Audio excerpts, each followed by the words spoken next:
Wednesday, July the 6th, 2022, number 3451 is called Here's a Funny Head Feeling that I'm having right now and have decided to just go with it. Oh, you were perhaps expecting me to describe the funny head feeling to you. Sorry. Sometimes I just go about thinking and feeling and jabbering on like there's nobody here but me. I mean, there is no one here except me.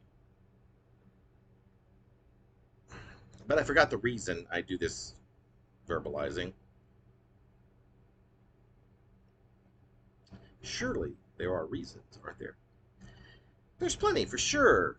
And if I confess that number one among those is to be heard, to talk, one might put that as a separate reason altogether as well, but in this case, I'm talking the usual engagement.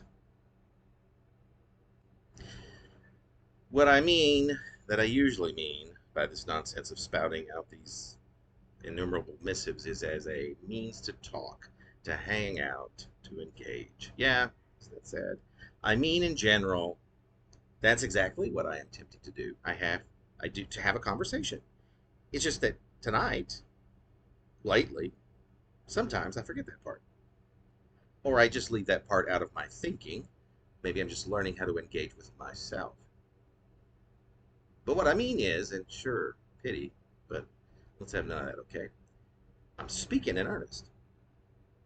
And that used to mean speaking used to be in general, unless, say, the act was carried out so as to memorize or remember things, like an exam, or lines in a dramatic performance, for example, a thing which I'd put forth as sometimes extravagant effort, socially awkward, yet extroverted, in case you didn't by chance recall. In order to engage, means to engage, to learn, to get to know, to flirt. Well, no, the flirting was yet still just the act of the saying or doing something in order to engage. So scratch that, as it would yet be the means to the end of engagement, as it were. But I was spreading out for you some whys of engagement, to learn, to get to know, to quell curiosity in hopes of a social or romantic development, say, or of enlightenment, a means to improve, to evolve, which I sometimes think is possible. But then,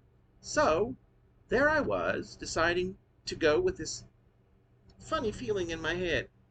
And here I am still going on about it, even after admitting to you, to whom,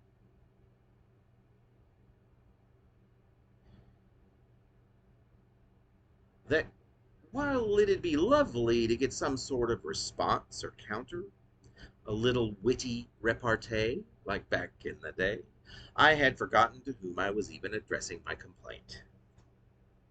The funny feeling in my head, which is a combination of feelings like a headache for one and a tough memory for another, along with a feeling that is distinctly a stressful one.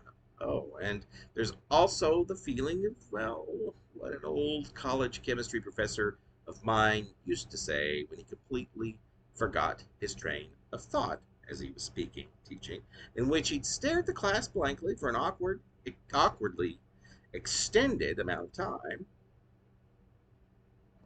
and then, without a seeming tinge of regret, he'd say, two trains just collided in my head. Then he'd go back to his desk and sit down and refer back to his notes or to a textbook or the chalkboard and carry on. It's basically a combination of these things that are making up this funny feeling in my head, at least as best as I can currently describe it. But again, to whom am I describing? And why? It's at times like these that I half expect to hear and answer, or a response, some dialogue, something to which I can then volley, and the words would be tossed about well into the night, except then I'd have a bit more than just a funny feeling in my head, don't you expect? But anyway, it would appear that I owe a bit of gratitude to you, whomever you are, real or unreal, here or not here, listening, reading, or not, but from the inside of this head, which has lost that funny feeling. All cured for the moment, I think. Boy, how can I be sure, however? Laughter is the best medicine. Music makes the people come together. An apple a day keeps the doctor away. Okay, my head. Always up in the sky. Dear feet, please do your best to find the floor. Where was I?